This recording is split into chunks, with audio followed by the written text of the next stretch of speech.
Friedrich Engels. Engels' accumulation of knowledge.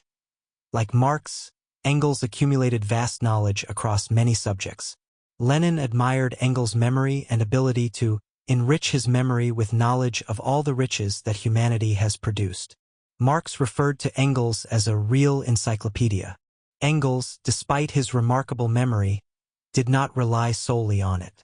He maintained a highly organized archive with manuscripts, newspaper clippings, extracts, and notes.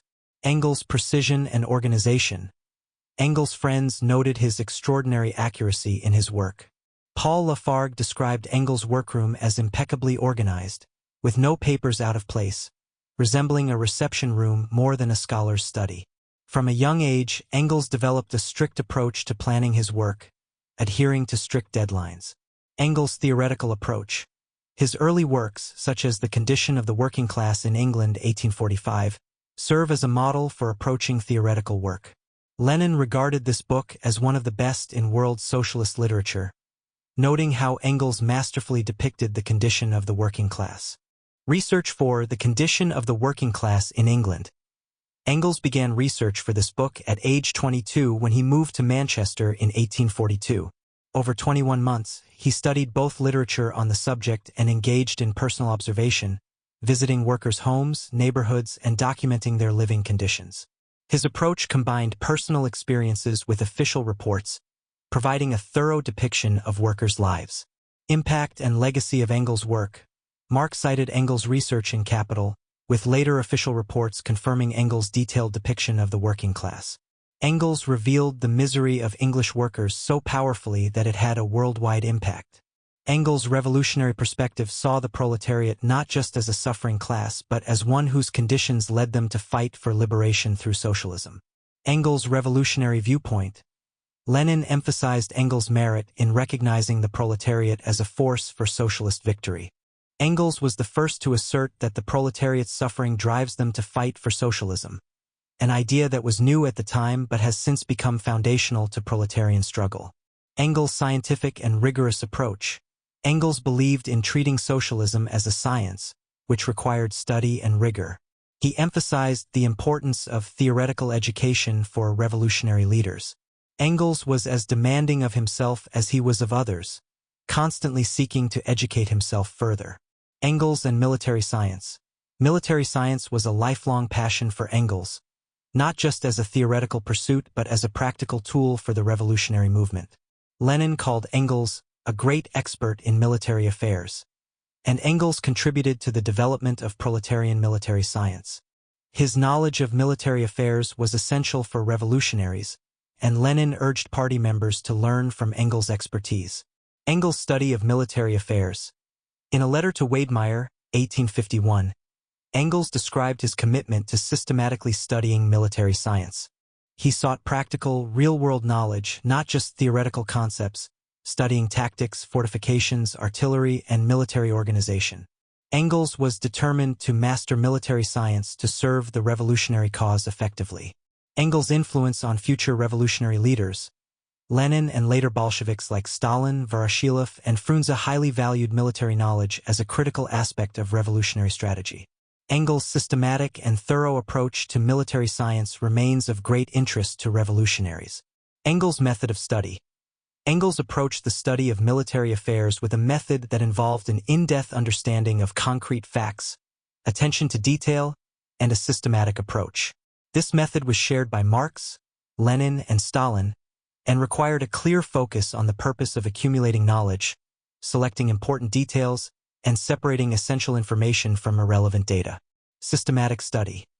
Engels believed in systematic, thorough, and purposeful study to achieve significant results, opposing unsystematic, irregular reading, which he referred to as self-education. His correspondence reflects this belief, emphasizing the need for consistent, planned study. Original language study. Like Marx, Engels stressed the importance of studying literature in its original language.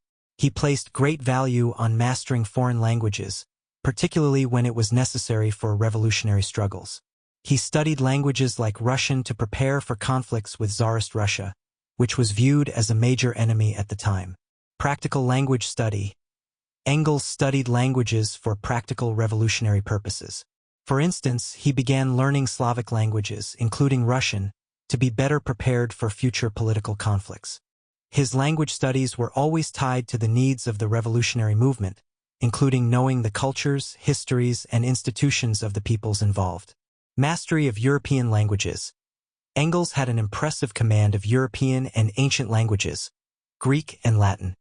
He regularly corresponded in the native languages of his contacts and maintained proficiency in a wide range of dialects. His ability to communicate in multiple languages aided his work in international revolutionary efforts. Field research.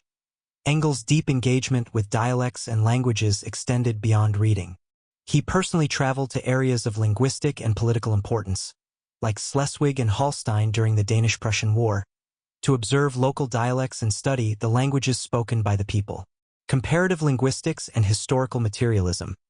Engels applied the dialectical method developed with Marx to the study of languages, introducing a scientific approach to comparative linguistics based on historical materialism. His studies connected language with the broader social, economic, and historical development of peoples. Continuous language learning.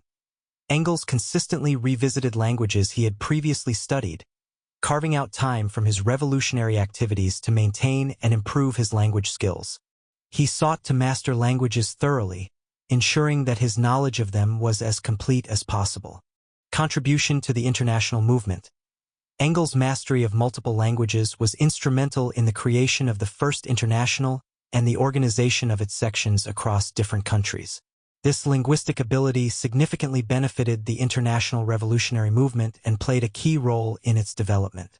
Engels, alongside Marx, was deeply interested in studying mathematics and natural sciences, as they believed these disciplines were crucial for a materialistic understanding of nature and history.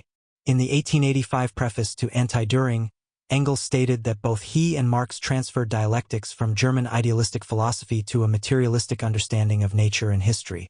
A materialistic understanding of nature, according to Engels, required familiarity with mathematics and natural sciences, fields in which Marx was highly proficient, while Engels' studies were sporadic. Engels became more involved in natural sciences after moving to London in 1870, dedicating 8 years to the study of these fields. Engels noted that the dialectical laws of motion that govern nature also apply to historical events and the development of human thought. He credited Hegel with first discovering these laws, albeit in a mystical form, and he aimed to present them in a materialistic and universal framework. Engels elaborated on materialistic dialectics in natural sciences in several works, including Anti-Düring and Ludwig Feuerbach, but he was unable to complete his main work, Dialectics of Nature, due to Marx's death. After Marx's death, Engels dedicated himself to preparing volumes 2 and 3 of Capital for publication, putting in immense effort, determination, and revolutionary energy to complete these volumes.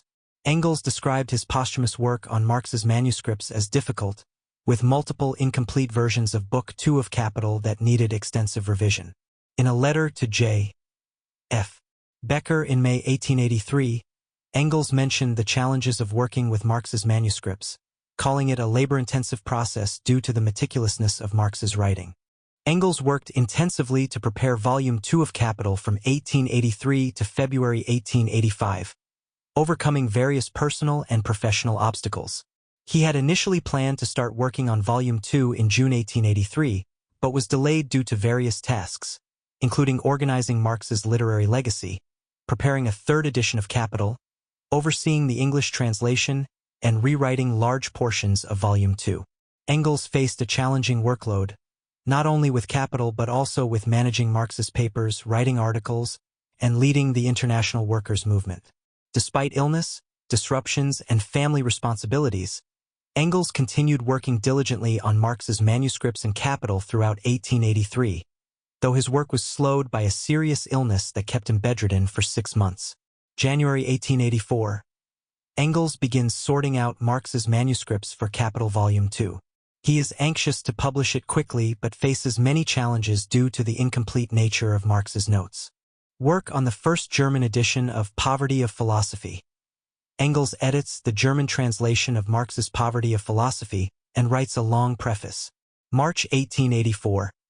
Engels plans to begin serious work on Volume 2 of Capital, but is also tasked with completing Marx's unfinished notes on Morgan's Primitive Society and other works.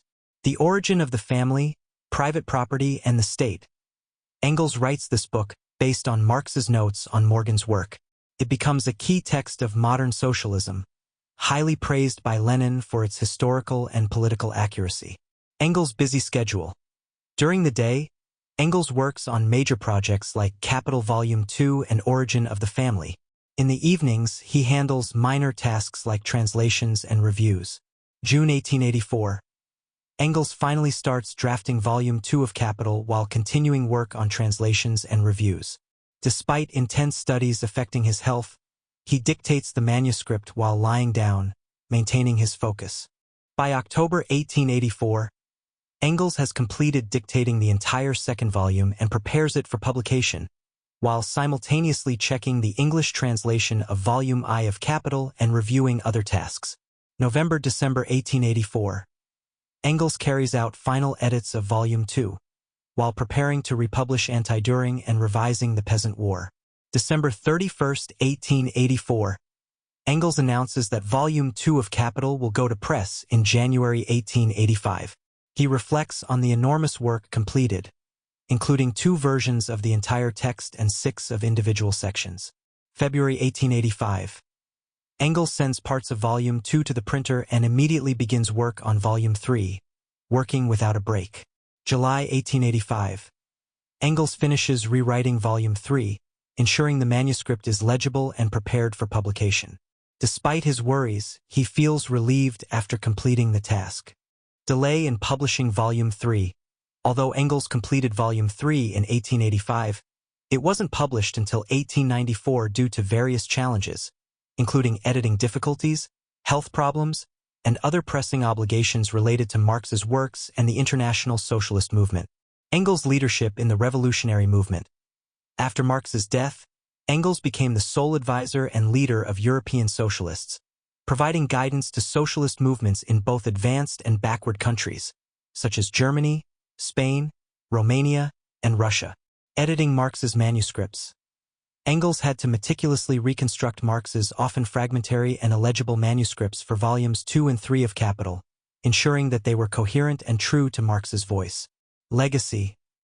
Engels' work on Capital Volumes 2 and 3 left an indelible mark on Marxist theory. As Lenin said, these volumes were a collaborative effort between Marx and Engels, with Engels playing a crucial role in bringing Marx's unfinished work to the world. Mutual friendship and support. Marx and Engels shared an exceptionally close friendship and intellectual partnership, continuously supporting each other throughout their lives. Lenin compared their friendship to the most touching examples from ancient legends. Engels' humility.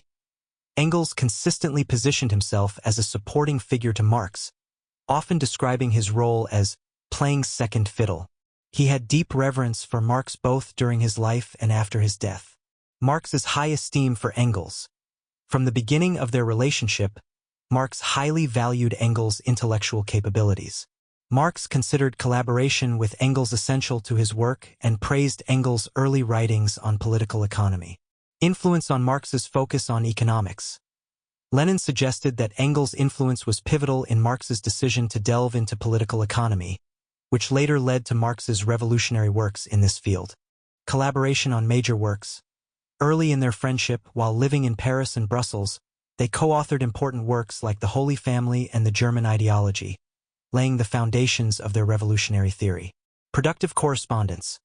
While living in separate cities, Marx and Engels maintained close contact through correspondence. Their letters show how they exchanged ideas, shared discoveries, and supported each other in their intellectual endeavors. Engels' sacrifices for Marx. Engels worked a despised job in commerce to financially support Marx, who was struggling with extreme poverty while working on his economic theories.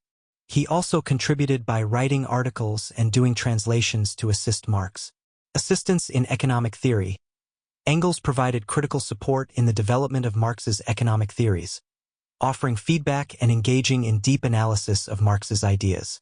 Marx's help with Engels' work. Marx reciprocated Engels' support by helping him with research, particularly in sourcing materials Engels needed for his military studies and other projects. including anti-during. Daily collaboration in later years. After Engels moved to London in 1870, they lived close to each other and collaborated almost daily, engaging in long walks and discussions that significantly shaped their thinking. Intellectual debates. Marx and Engels valued each other's criticism and opinions more than anyone else's, often engaging in deep debates on various topics, from economics to medieval history. Engels' admiration for Marx. Throughout their relationship, Engels spoke of Marx's intellectual superiority, calling him a genius whose contributions to scientific socialism far exceeded those of others, including Engels himself. Engels' reflections on Marx's legacy. After Marx's death, Engels repeatedly emphasized that while he contributed to the development of Marxism, the core ideas, particularly in history and economics, belonged to Marx. Engels humbly acknowledged that Marx's genius was the foundation of their shared revolutionary theory, which came to be known as Marxism.